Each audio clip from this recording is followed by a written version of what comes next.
Եթերում տեսլականն է, բարև ձեզ։ Ադրբեջանի բռնակալ Ալիևը ՄԱԿ-ում իր ելույթի ժամանակ հերթական անգամ Հայաստանը անվանեց կապիտուլացված ռազմական հանցագործ երկիր։ Ադրբեջանը հայերին ստորացնելու համար ԱՊՀ 2025 թվականի խաղերի բացման ժամանակ բեմում դրել էր երկաթյա բռունցքը։ ՌԻԱ Նովոստիին տված հարցազրույցում Ալիևը հայտարարեց, որ 2025 թվականին ռազմական բյուջեն Ադրբեջանի կհասնի ռեկորդային թվի՝ մոտ $5 միլիարդ։ Այս եւ այլ կարևոր թեմաների շուրջ այսօր խոսելու եմ պատմական գիտությունների թեկնածու ադրբեջանագետ Գրիգորի Այվազյանի հետ։ Լեզուն փագեց Ալիևը։ Միթե Ալիևն ու Թրամփը կոնկրետ պայմանավորվածություն ունեն Սյունիքը խլելու առումով։ Իրենց ծրագրերից Հայաստանի բնաջնջումը երբեք ու մի վայրկյանով դուրս չի եկել։ Պարսկաստանը վախենում է Ալիևից։ Գիտեք, Պարսկաստանը բարդ իրավիճակում են, չէ՞, դեռ խաղաղություն կարող է բերել։ Չէ, չի կարող։ Կողեց համապատասխան տեղը Իլհամ Ալիևը իրեն լեզուն կողեց։ Գեղեցիկ մարդ է Ալիևը, հազոր ղեկավար։ Լավ բարիկը Վասպորգից չի թրել էլի գլխից։ 50,000 վարձկան Ադրբեջանում։ Կարող է խաղաղության խաչմերուկը մահվան համակենտրոնացման ճամբար, որտեղ պետք է ճզմվի հայկական պետականությունը եւ ժողովրդի վերջին մասը։ Արդյոք Ռուսաստանին թշնամի ներկայացնելու այդ Ադրբեջանի մոլուցքը կարող է շրջվել հենց Բաքվի դեմ։ Կարող է, եթե կփորձեն, թե ինչ է պատրաստում անել, այսինքն նոր ցեղասպանություն, երկրի բռնազավթում եւ այլն։ Բարև ձեզ, պարոն Այվազյան։ Բարև ձեզ։ Շնորհակալ եմ, որ այսօր այստեղ եք։ Շնորհակալություն հրավերի համար։ Պարոն Այվազյան, Ալիևը ինչու է ամեն անգամ միջազգային ամբիոնից Հայաստանը ներկայացնում որպես կապիտուլացված եւ ռազմական հանցագործ։ Իրականության մեջ ինքը ոչ միայն դա ասեց, որ Հայաստանը օկուպացված է, պահել իր հին երկը, էլի, Ադրբեջանի տարածքները տարօրինակ շարունակ ինքնախոստովանություն է արել, նաև որ նրանք դիմել են ռազմական ագրեսիային, ըստ էության ինքը իրեն դեմ է խոստովանեց, որովհետև դա ցեղասպանական գործողություն էր, ոչ թե հարևան երկրի։ Հայաստանը եւ Ադրբեջանը պատերազմի մեջ չեն եղել։ Հայաստանը կապիտուլյացիա չի ստորագրել անձնատվության մասին որևէ, դա իրավական եւ քաղաքական կատեգորիաներ են։ Այդպես որ իհարկե դա նաեւ բացի այլնից ցույց է տալիս Ադրբեջանի պաշտոնական ղեկավարության դիրքորոշումը այսպես կոչված խաղաղության դարաշրջան բացելու իրենց կողմից մտադրությունների եւ պատրաստակամության հետ կապված։ Իզուր չէ, երբ որ մենք խոսում ենք բյուջեի կրճատման մասով, Ադրբեջանը միայն խոսում է բյուջեն բազմապատկելու, ավելացնելու եւ այլն մտադրությունների մասով, որ իրենք արդեն խորհրդում են, որ արդեն փորձ ունեն կարգավորել հարաբերությունները տարածաշրջանում եւ այլոր միայն ուժի դիրքից եւ այլն եւ այլն։ Այդպես որ ես չեմ կարծում, որ դա, ինչպես ասում են, մեզ խոստանում է խաղաղորել։ Համենայն դեպս մենք պետք է աչալուրջ լինենք, չպետք է մոռանանք նաև, որ դրան ինչ է նախորդել։ Եվ այսպես կոչված երկաթյա բռունցքը, դա արդեն խեղկատակություն է, հազիվ էլ թե նրան բռունցքը երկաթյա լինի, եւ նաև այն, որ ինչպես ասում են, եթե այն թուղթը գնացել են, որ ստորագրել են, որը Վաշինգտոնում, որը ընդհանրապես ոչ մի իսկական իրավական ուժ չունի, գոնե այնտեղ հորդոր կար, զերծ մնալ, չէ, ռազմաշունչ, ռազմատենչ եւ այլն հրետորաբանությունից, նույնը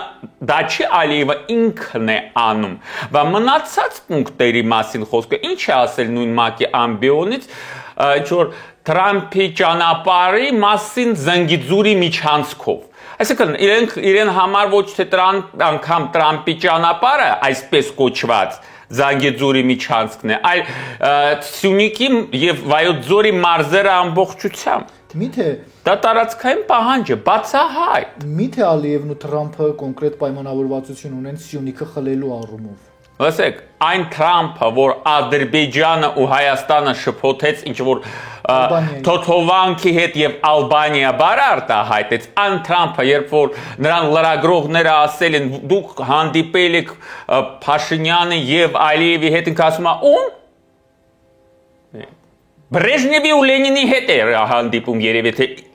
կարելի է հույս դնել որ իրենք կարողանան ինչ որ իրական այսպես ասած ներազդեցություն ունենան տարածաշրջանի կայունության վրա որտեղ որ պետք է նաև ինչպես ասում են երաշխավորը կանգնել ոչ թե ուղակի վկայի կարգավիճակով որ ինքը վկա է ընդհանրապես ասում է իրենք ինչ որ բան պայմանավորվել են ես վկա եմ ահա ինչ պարտավորություն կա վկայի համար գուցե հնարավոր տարբերակ է որ Ալիևն ու Թրամփը կոնկրետ պայմանավորվածություն ունեն Սյունիքը խլելու տեսեք նաև ինչ հետաքրքիր է չէ ինչքան անգամ իրար հանդեպ դիֆերանտներ են արել եւ Ալիևը հա եւ ասենք Թրամփը այսպես կոչված դեմոկրատական աշխարհի առաջնորդը ուղիղ դիկտատորին ձոնում է ինչ որ գովեստի խոսքեր դե մեծ մարդ խելացի մարդ գեղեցիկ մարդ մնում է որ նրան պորտրետը կախի ավալային կաբինետի մեջ չէ՞ դե նորմալ կլինի դե Մոնիկա Բելուչի կամ Մոնիկա Լևինսկի փոխարեն հիմա ինչ արած ինչ պիտի անենք մենք պետք է մեր ուժի վրա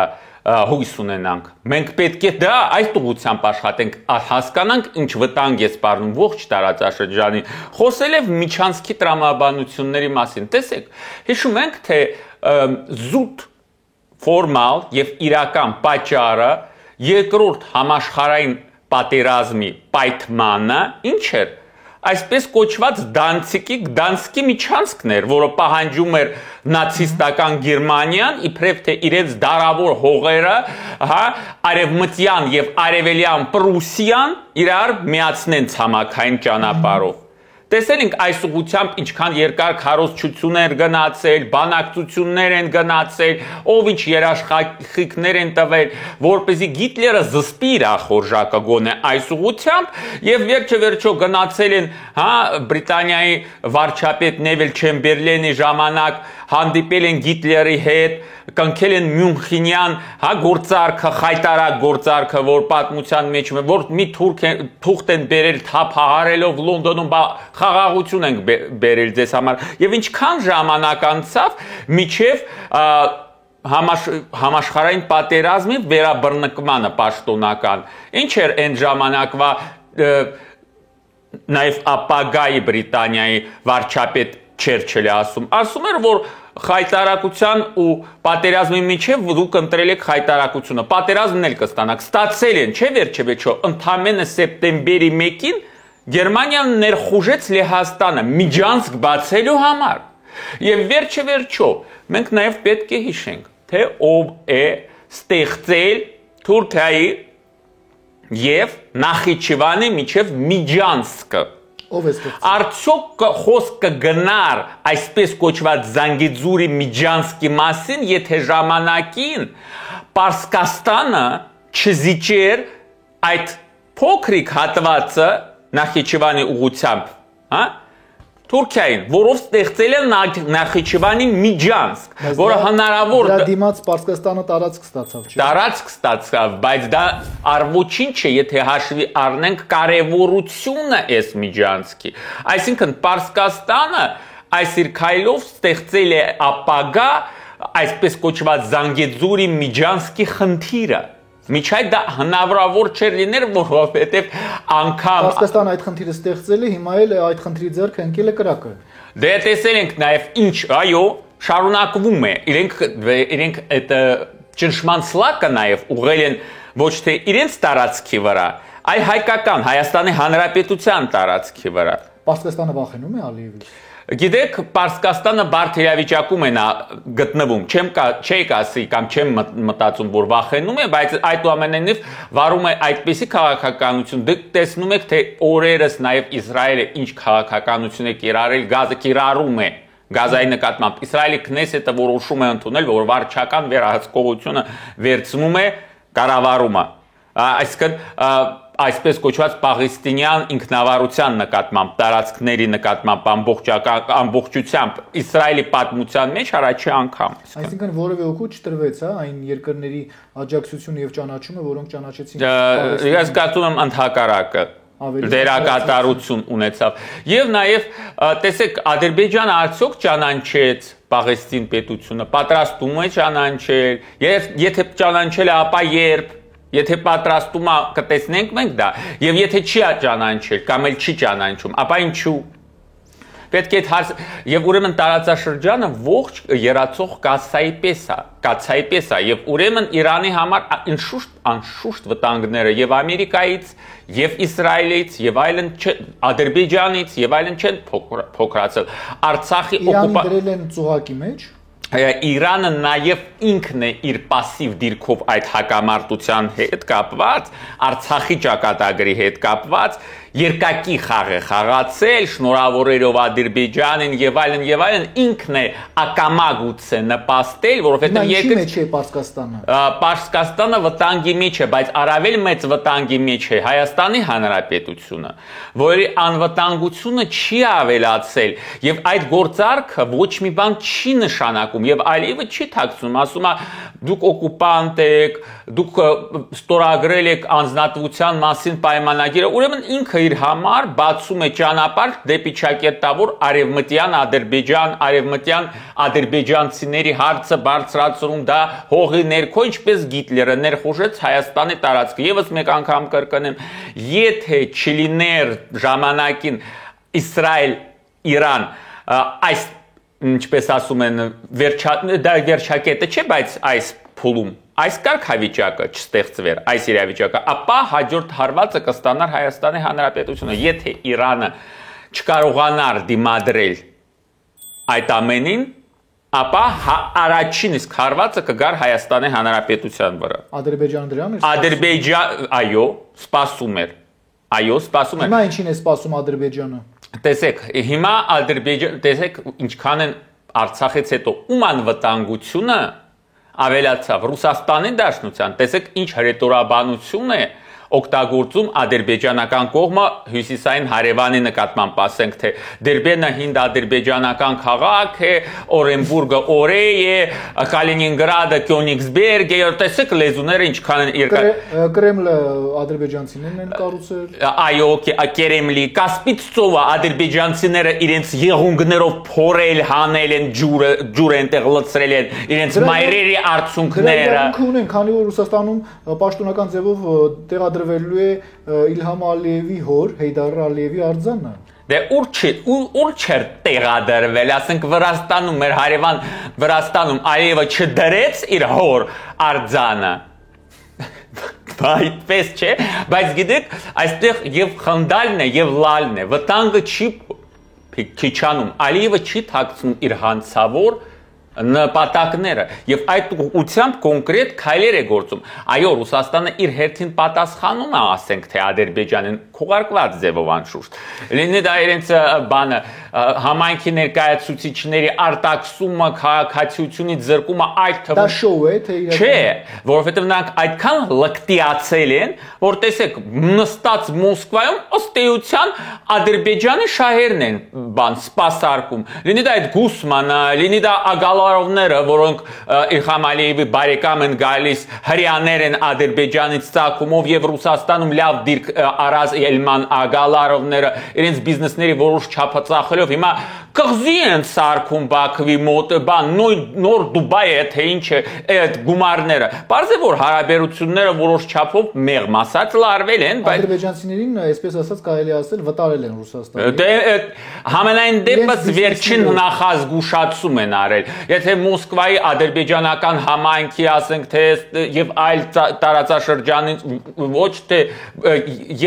եւ քաղաքացիությունից են զրկել եւ վտարել են երկրից, ինչ մասին է խոսքը։ Ինչ հարաբերությունների մասին։ Ռուսաստան-Ադրբեջան այդ սրված հարաբերությունները ինչի է հասնելու։ Բայց դա նաև կախված է տարբեր խաղացողների դիրքորոշումներից։ Արդյոք մեզ համար շահագրգիռ է, որպեսզի Ռուսաստան-Ադրբեջան հարաբերությունները ել ավելի սրվեն։ Ես կարծում եմ, որ դա մենք պետք է դիտարկենք մեր անվտանգության բաղկացուցիչ մաս, որովհետև ադրբեջանական վտանգը մենք չպետք է ինքնախաբեությամբ զբաղվենք։ Ադրբեջանը չի դիտարկում Հայաստանը որպես տարածաշրջանում Վրաստանի հետ համատեղ խաղաղ գոյակցության, կյանքի կառուցման դաշնակից կամ հարևան անգամ։ Ոչ, իրենց ծրագրերից Հայաստանի բնաջնջումը երբեք ու մի վայրկյանով դուրս չի եկել։ Բանը դրանում է այդպես, որ մենք կարող ենք մեզ խաբել շատ երկար, որ ահա տեսեք, մենք պետք է տարածաշրջանում իրեր հետ համագործակցենք, բայց հենց վերջերս գնաց ՄԱԿ-ի բարձր ամբիոնից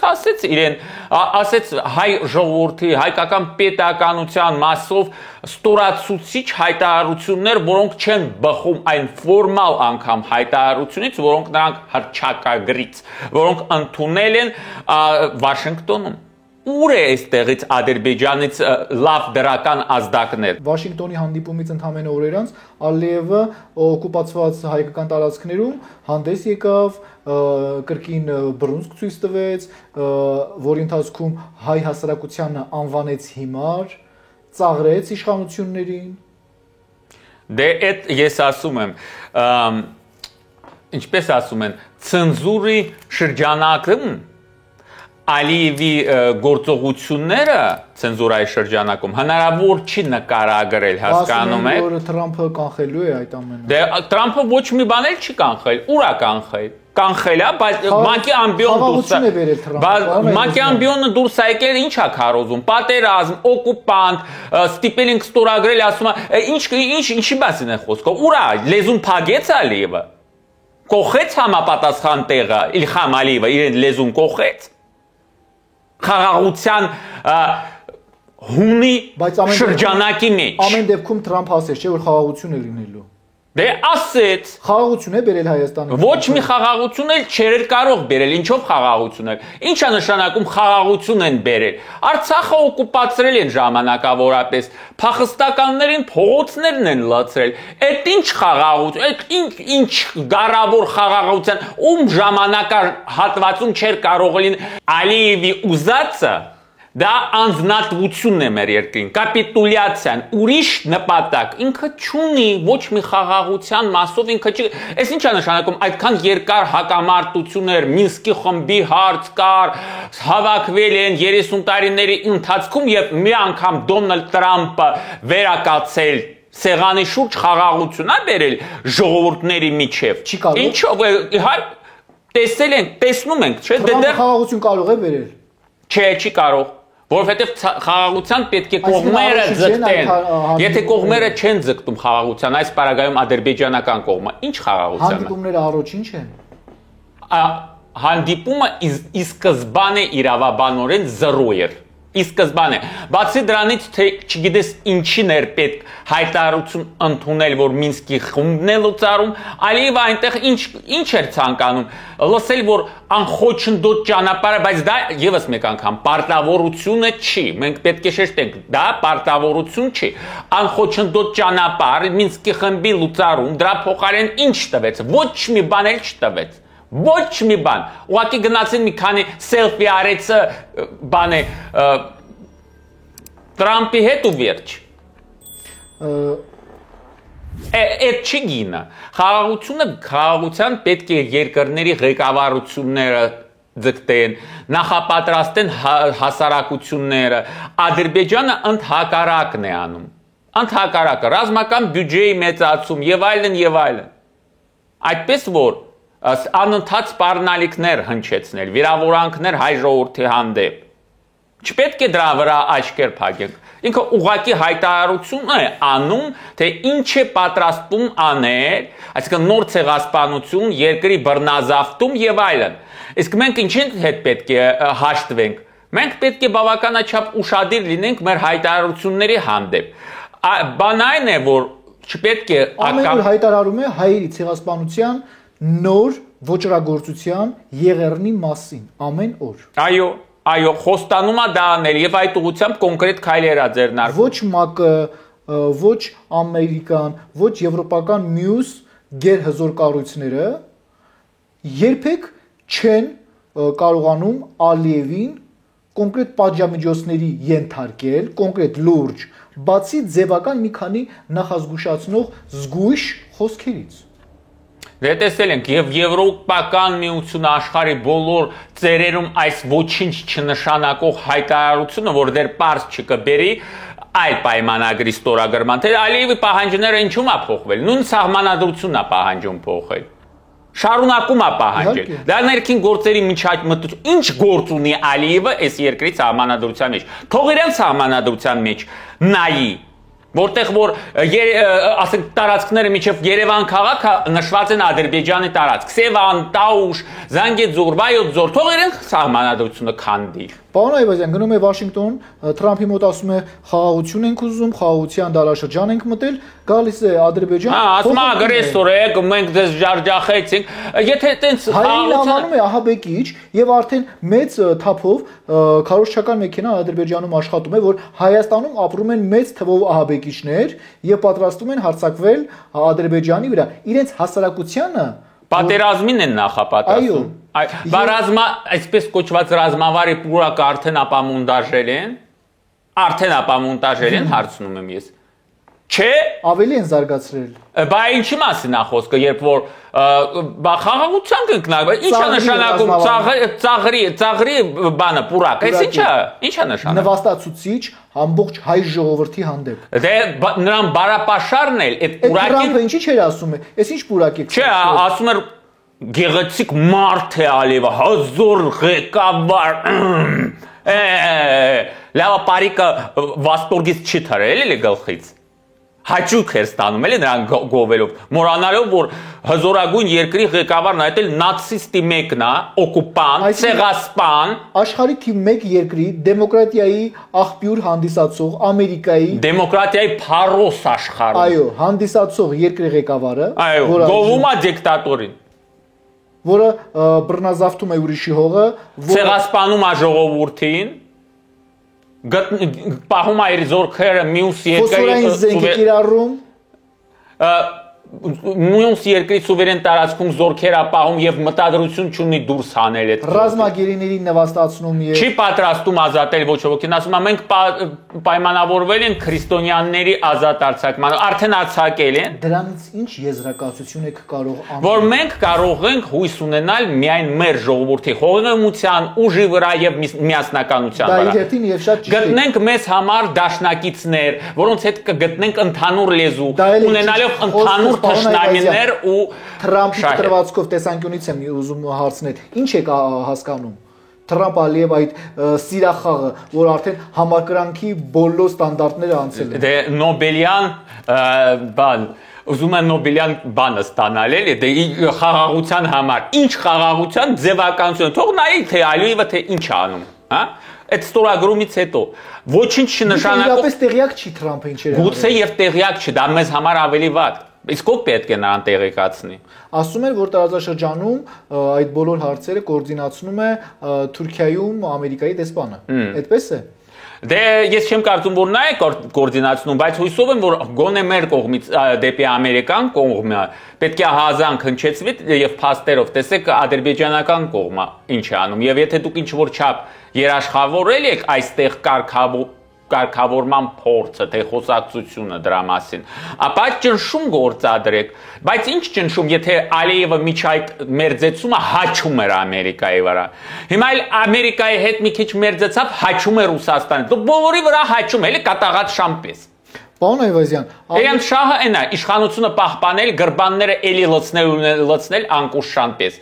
Եվ նաև հայ ժողովրդին ոչնչացնել, որովհետև դեռ միայն ինքը չի նշանակել հայ ժողովրդին ադրբեջանցի թուրքերին որպես թշնամի, եւ դա կնշանակի, որ Ադրբեջանում ցանկացած իշխանությունների համար առաջին թիրախ, այսինքն հայկական պետականությունը եւ ժողովուրդը։ Պարոն Այվազյան, Ալիևը Վաշինգտոնից վերադարձավ Ադրբեջան, մեր երկրի ղեկավարը վերադարձավ Հայաստան,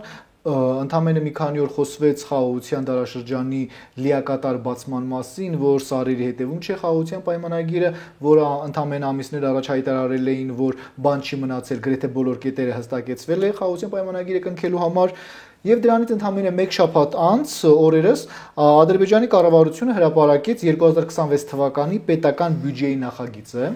որի համաձայն գալիք տարի երկրի ռազմական ծախսերի ընդհանուր ծավալը կազմելու է 5 միլիարդ 120 միլիոն ամերիկյան դոլար։ Ինչ է այստեղից ստացվում։ Այդ ադրբեջանական մոտեցմանը զուգահեռ հայկական կողմը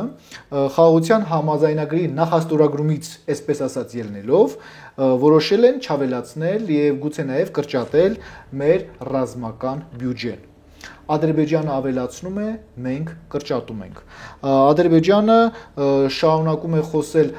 խաղաղասիրության ոճով, այնինչ օրակարգից շեղվել է եւ ռազմատենչ կոնկրետ գործողություններ է իրականացնում։ Տեսեք, Ադրբեջանի համար Թրամփի ուղին Թրամփի անվան փակուղի է։ Առաջին հերթին։ Խաղաղության խաչմերուկը մահվան համակենտրոնացման ճամբար, որտեղ պետք է ճզմվի հայկական պետականությունը եւ ժողովրդի վերջին մասը Հայաստանի տարածքում։ Դա է ադրբեջանական մոտեցումը։ Իրականության մեջ դա է եւ մենք դրան պետք է առերեսվենք։ Մենք ինչ անում ենք, դա մեր գործն է, բայց մենք նաեւ պետք է նայենք, թե ինչ են անում մեր հարևանները եւ արդյոք մեր հարևանների գործողությունները բխում են խաղաղության օրակարգից։ Բխում են խաղաղության օրակարգից։ Ոչ, եւ չնայած որ Ադրբեջանը էլի հարևաններ ունի, շատ զարմանալի կլինի մտածել, որ Ադրբեջանը կարող է բացահայտ ռազմական ագրեսիա իրականացնել առանց մեծ օգնության Պարսկաստանի նկատմամբ, Վրաստանի նկատմամբ ընդհանրապես առանձնապես չէր պատրաստում, ասել Ռուսաստանի դաշնության, ով է մտածում, որ Ադրբեջանը կարող է ռազմադաշտում Ռուսաստանին հավասար լինել։ Դա լուրջ բան է։ Հենա ռուսները ժամանակին, այսպես ասենք, ուզել են գտնել համընդհանուր շահերը Թուրքիայի եւ Ադրբեջանի հետ, եւ ինչ են ստացել թիկունքից դանակ խրված մեջքի մեջ։ Թուրքիան է հովանավորում, որ Ադրբեջանը նման վարկագիծ դրսևորի Ռուսաստանի հանդեպ։ Տեսեք, դա տարբեր ուժերի շահերից է բխում, բայց իրականության մեջ Ալիևի, ինչպես ասում են, առաստաղը տարավ էլի։ Արցախում հետ կատարված է։ Հիմա ինքը կարծում է, որ կարող է հատ-հատա տալ բոլորին, լինի Ամերիկային, լինի Ֆրանսիային, Իսրայելից է դա։ Ոչ միայն եւ ոչ այդքան։ Դա նրան պետք է, քանի որ դե հիմա ինքը երգ է երգում, որ հայկական վտանգը ինքը ջախջախեց, ոչնչացրեց, ինչ որ նաեւ այլ թշնամիներ չէ, պետք է ցույց տա։ Գլխավորը հայերն են մնում։ Բայց եթե Հայաստանը ջախջախված է իրեն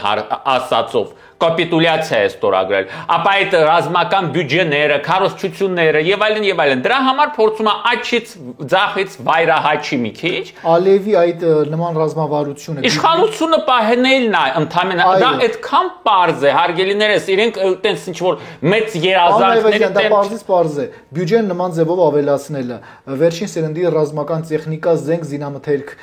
ուղաթիռներ ռազմական նման մասշտաբի եւ ծավալի սպառազինությունը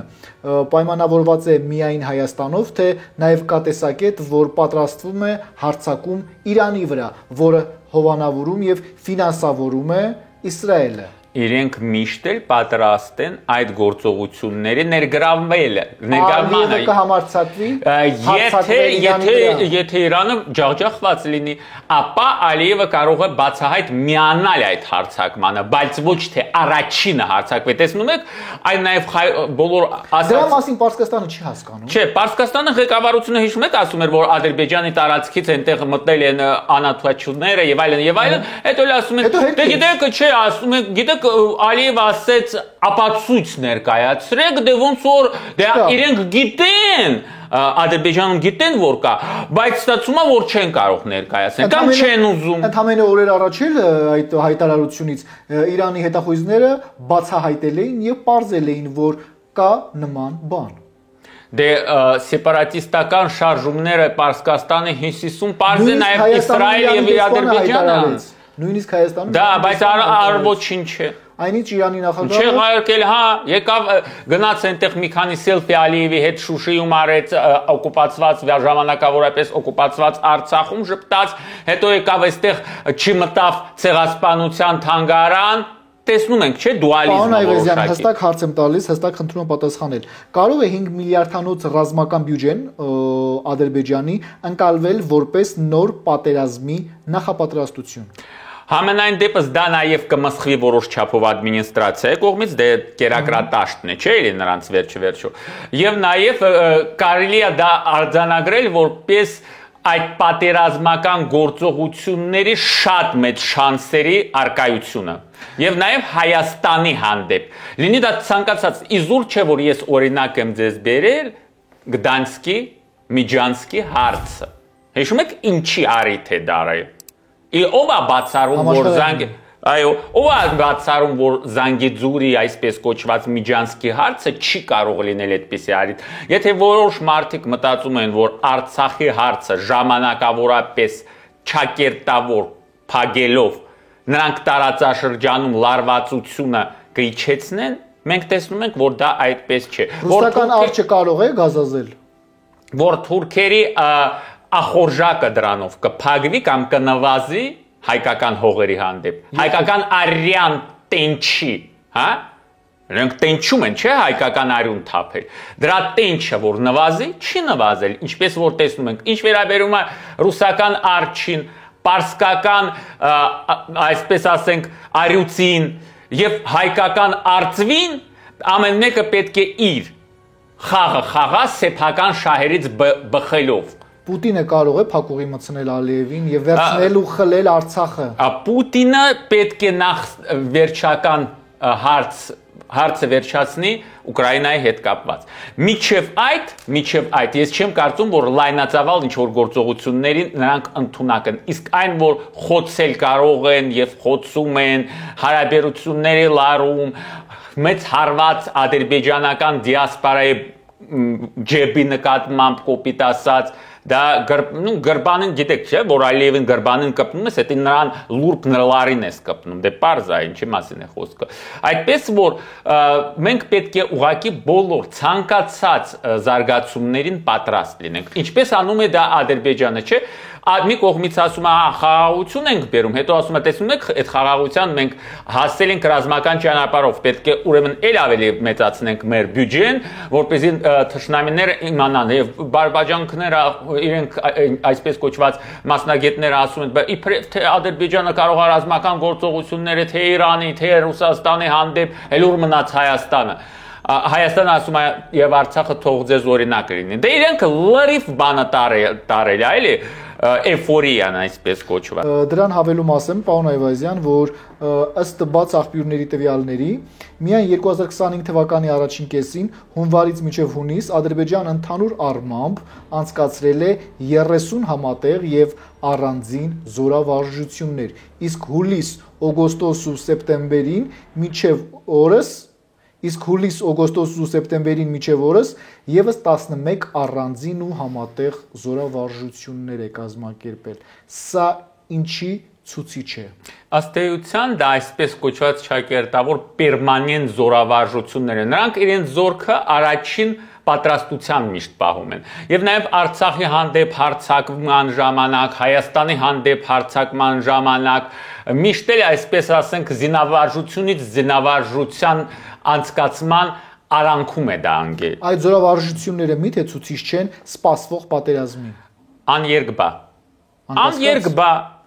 անշուշտ այդպես է։ Կարող են եզրակացնել նման վարքագծից հետո Ադրբեջանի, որ Ադրբեջանը երբեք էլ չի ստորագրի իրական խաղաղության պայմանագիր։ Տեսեք, խաղաղության պայմանագիրը եւս մեկ անգամ ասեմ, ձևական այդ ձևակերպումը սխալ է, չպետք է։ Այդ սխալ ձևակերպումը միթե դա էլ է։ Դե իրենք տեսնում եք, չէ՞ առաջ են քաշել հիմա, առաջ են քաշել Արարատի նշանները Թուրքիայի կողմից, Արարատի նշանները հանել, հետո սահմանադրությունը փոխել, զինանշանը փոխել, Արաքսի հունը փոխել, էլ չգիտեմ, լեզուն փոխել, կրոնը փոխել, հազար ու մի կարող են պատճառ են Մեսրոպ Մաշտոցի։ Իրենք կարող են Մեսրոպ Մաշտոցի տատու պապուն հասնեն։ Իրենց ինչ կա, երբ որ նրանք եթե նրանք առաջին մարդիկ են, ովքեր գիտեք ինչու են լավացրել հարաբերությունները Ամերիկայի հետ, որովհետև Ամերիկան հայտնագործեցին ադրբեջանցիները, հասկանում եք, գիտության զարգացման մակարդակը, այդպես որ մենք պետք է մշտարթուն լինենք։ Բայց չեն այրվել այդպես էլ։ Չէ, չեն այրվել, դժոխքի կրակներում առայժմս թուրքերը իրենց հանցագործությունների անցյալի հանցագործությունների ներկայիս հանցագործությունների եւ նախապատրաստվելիք ապագա հանցագործությունների համար, որովհետեւ Կարմիր կովը կաշին չի փոխելու։ Իրենց նացիզմը նրանք չեն թաքցնում, հպարտանում են դրանով եւ գորժգայլերով եւ գողացված սիմվոլներով տարբեր ազգություններից, պետություններից, պատմամշակութային ժառանգությունը ինչ որ չեն կարող յուրացնել, ոչնչացնում են։ Պարոն Այվազյան, արդյոք Ռուսաստանին թշնամի ներկայացնելու այդ Ադրբեջանի մոլուցքը կարող է շրջվել հենց Բաքվի դեմ։ Կարող է, եթե կփորձեն նաև այդ շրջմանը նպաստել։ Այսինքն, եթե ավելի Ինչ անեն, պարոն Այվազյան։ Չէ։ Եթե Եթե դուք կպատկերացնեիք ժամանակին, որ Ադրբեջանի ղեկավարի լեզուն այդքան կերկարեր Ռուսաստանի մասով։ Դե քանի որ Արցախը ինքը օկուպացրեց, ասում եմ, տարածաշրջանային բոլոր պետությունների անվտանգություն, բայց երբեք ասեք այդ էյֆորիկ վիճակների մեջ։ Մի վարքյան, բայց ինքը չի ասել, բացահայտ իրեն սպասավորների լեզվով, որ Հանդրկովկասում ամենախոշորագույն նատոական բազան կկառուցի Ադրբեջանի տարածքում, որտեղից նրանք կկարողանան ներազդեցություն ունենալ նաև Իրանի տարածքի վրա, Իրանի հյուսիսի վրա եւ Ռուսաստանի հարավի վրա, այսինքն չենք հիշում Ադրբեջանի դերակատարությունը Կովկասյան պատերազմների ժամանակ, Չեչնիայի գործողությունների ժամանակ, Դագեստանում գործողությունների ժամանակ եւ այլն եւ այլն։ Հիմա նրանք նույնպես փորձում են եւ կարող են ապակայունացման գործիք դառնալ նաեւ Հյուսիս Կովկասում, Պովոժիայում այսպես կոչված, թրքախոս հանրապետություններում կարող են եւ հավակնում են դրան ակտիվորեն։ Այդպես որ բոլոր հարևանների անվտանգությունը Արցախի ժամանակավորապես օկուպացումից եւ հայաթափումից նվազեց եւ բոլորը զգացին, բոլորը իրենց մաշկի վրա, բոլորը։ Ինչ է կարծում, ինչերի է բերելու այդ Ռուսաստան-Ադրբեջան բախումը։ Նայած, եթե ինչ-որ մեկը ավելի կարողանա դրթի դեպի այդ զարգացումը, նայած, որ էլի ինչ-որ մեկին այդ սրացումը պետք լինի։ Ասենք թե մեր հարաբերությունների ժամանակին Ռուսաստանի հետ, սուբ-զիրո մակարդակի հասնելուն Ադրբեջանը քիչ է նպաստել։ Տարբեր այլ բաների մասով խոսելով, որը գրգռում են տարբեր կողմերին։ Իսկ մենք չենք կարող նույնը անել, դա մանավանդ հիմա, ոչ թե կարող ենք, այլ պարտավոր ենք։ Մենք, Իրանը։ Պարոն Այվազյան, հետաքրքիր է նաև լսել ձեր տեսակետը։ Լուրեր են պտտվում տարբեր էլեկտրոնային կայքերում, տարբեր սոցիալական ցանցերում, որ Ադրբեջանում հավաքվել են 50,000 վարձկաններ եւ պատերազմը անխուսափելի է։ Դե ես ձևս մեկ անգամ ասում եմ, եթե մենք հաշվի ենք առնում Իրանի վիճակը 50,000 վարձկան Ադրբեջանում կարող է 5,000 լինի, կարող է 150,000 լինի։ Հասկանում եք, դրա թվից բան չի փոխում, մտադրությունից է կախված։ Սիրիայում ահաբեկիչները ամբողջությամբ Թուրքիայի ազդեցության ներքո են, ինչպես որ ժամանակին Արցախի հետ պատերազմում իրենք չեն տեղափոխվել օպերատիվորեն այնտեղ։ Այնտեղից հետո ուր են ձուլվել։ Վերադարձել են արդյոք Սիրիա, կարողա նորերնել են միացել նրանց, կարողա դա սպառնալիք է միաժամանակ եւ Ռուսաստանին, եւ Պարսկաստանին, եւ նաեւ Հայաստանին։ Տարբեր հանգամանքներից ելնելով, տարբեր շահերից ելնելով, բայց սպառնալիք է։ Սպառնալիք է եւ տարբեր կայքեր ռուսական, իրանական այդ մասին խոսում են, բարձրաձայնում են։ Նույնիսկ Իրանն էլ է մտահոգված, որ իր տարածաշրջանում 50,000 վարձկաններ են տեղակայվել։ Ես ասում եմ, էլի դա իրական վտանգ է, բայց ոչ միայն Իրանի համար, նաև մեր համար, առաջին հերթին մեզ համար, եւ մեզ համար, եւ Ռուսաստանի համար։ Գիտեք, իրավիճակի ապակայունացումը Թուրքիայի շահերից է բխում։ Իրանի հյուսիսում, Ռուսաստանի հարավում։ Նրանք դա չեն թաքցնում։ Իսկ հայկական պետականության ուղղակի իսպար ոչնչացումը։ Էլ ինչից պետք է հրաժարվենք, որ նրանց բարեհաճությունը արժանանանք, հա, այդպես ասենք։ Էլ ինչից։ Արարատը ձերը չի, դե մեր սրտերում է դաջված եւ դրանից ոչ մի հայն էլ չի բանանի, չի հրաժարվի, այդպես որ դրա մասին խոսելը կիսալուսինն էլ թուրքերին չի պատկանում, թող նրանք հրաժարվեն, ասենք թե։ Ինչի մասին է խոսքը։ Համաքրիստոնեական նշանակության բան չէ՞ կա Արարատի խորհուրդը, համաքրիստոնեական է, նաեւ բացի հայկականից, հետո ով պիտի ասի։ Բիբլիական լեռ։ Այո, հետո պիտի ասեր, որ մեր սիմվոլների վրա չպիտի լինեին։ Ինչի մասին է խոսքը։ Բայց հետո ինչ չպիտի լինի։ Թող ամբողջ ցանկը ասեն։ Ամբողջը, չնայած տենց էլ ասում են, էլի մաս։ Մեզ համար դա անընդունելի է, որովհետև անհամատեղելի է մեր պետականության գոյության հետ։ Ընդամենը սա է։ Դա ոչ թե քարոզչություն է, դա ոչ թե ատելություն է, դա ուղղակի շահ է, այսինքն ուզում ես ապրես, պետք է լինես պատրաստ դիմագրավես այսպես կոչված հարևաններից եկող սպառնալիքներին։ Ալիևը նաև վերջերս մեկ անգամ շեշտեց, որ Հայաստանի օկուպացված տարածքներից դուրս գալու որևէ մտադրություն չունի։ Այնքան ընդավելի է փորձում ծավալվել, ընդավելին պահանջելով հաջորդիվ այսպես կոչված անկլավների հարցը բարձրացնելով ընդ որում ոչ թե փոխադարձաբար, այլ միակողմանի։ Մեջբերեմ ասեց, որ այնպես որ իհարկե մենք ոչ միտեղ հետ չենք գնալու, ոչ 2021 թվականի մայիսի դիրքերից, ոչ 2022 թվականի սեպտեմբերի դիրքերից։ Մենք հետ քայլ չենք անում, քանի որ այդ սահմանը պետք է սահմանվի։ Ոչ էլ պատրաստ են այսպես կոչված արծվաշենից հետ։ Դե ինքը ասում այդ սահմանը պայմանականն է։ Սահմանը անցնում է Երևանի հարավով։ Միջև այդ պետք է ադրբեջանական դիրքեր լինեն։ Ասում եմ, ես չեմ ասում, որ Հայաստան գոյություն չունի։ Ասում եմ, ուրիշ բան է, ինչ ես նկատի ունեմ, ոչ էլ ասում եմ, որ չի ճանաչում Հայաստանի տարածքային ամբողջականությունը, բայց ասում եմ, ուրիշ բան թե ինչպես է ինքը պատկերացնում Հայաստանը եւ նրա տարածքային ամբողջականությունը։ Իսկ ես ասեցի, մահվան համակենտրոնացման ճամբար, ոչ ավել քան 10,000 քառակուսի կիլոմետրով։ Բայց ամեն դեպքում Թրամփը ասեց, որ իր նպատակն է, որ Հայաստանն ու Ադրբեջանը դառնան հավերժ բարեկամներ։ Հավերժ։ Ադրբեջանը հավերժություն գոյություն ունի, որ հավերժ բարեկամներ լինեն։ Երկրորդը, Ադրբեջանը այդ ուղղությամբ ինչ որ քայլ գոնե ձեռնարկեց, կամ պատրաստ է ձեռնարկել։ Ադրբեջանի գոյությունը ինչի արժև է կանգնած այսօր, պարոն Այվազյան։ Ադրբեջանի գոյությունը կանգնած է, գիտեք ինչի արժև, երկու խոսք ասեմ։ Եթե տարածաշրջանի երկրները հասկանան, որ թուրք-ադրբեջանական եւ առաջին հերթին ադրբեջանական նացիզմը ամենամեծ վտանգ է տարածաշրջանային անվտանգությանը եւ որ այդ նացիզմը պետք է արմատախիլ արվի այդ տարածաշրջանից եւ որ բնիկ ժողովուրդները ազատագրվեն եւ այդպիսի նացիստական միավորումը Ադրբեջանը անվանումով հարավային Կովկասում արդեն գոյություն չունենա, նացիստական գաղափարախոսության հիմքի վրա դրված հենց ասում եմ։ Հասկանում եք, իսկ այնտեղ ամեն ինչը նացիստական։ Եվ ես կարծում եմ մահ նացիստների հաղթանակը մեզ, այդպես որ չպետք է վհատվենք, պետք է պայքարենք։ Իսկ վերջը լավ է լինելու մեզ համար, մեր թշնամիների համար շատ վատ է լինելու, անփարունակ վախճան։ Դրա մեջ ես մի վարքյան չեմ կասկածում եւ կարծում եմ, որ մեր ժողովուրդը ոչ թե ատելությամբ է սնվում, այլ հույսի շողերով։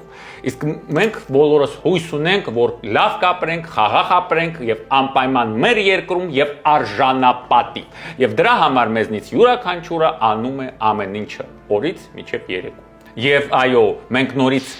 եւ արևմտյան Հայաստանը կտեսնենք Միացյալ Հայաստանի սահմաններում եւ Արցախը եւ Նախիջևանը կվիամավորենք մեր հողերը։ Դա կլինի, որովհետեւ մեր թշնամիները իրար կողորթը կկրծեն անպայման, իսկ մենք միայն պետք է պատրաստ լինենք այդ օրվան։ Շնորհակալություն։ Շնորհակալություն ձեզ։ Տեսլականի տաղավարում զրուցում էի ադրբեջանագետ, պատմական գիտությունների թեկնածու Գրիգորի Այվազյանի հետ։ Շնորհակալ եմ ուշադրության համար, բաժանորդագրվեք մեր ալիքին, խաղաղություն եւ հաղթանակ հայոց աշխարհին։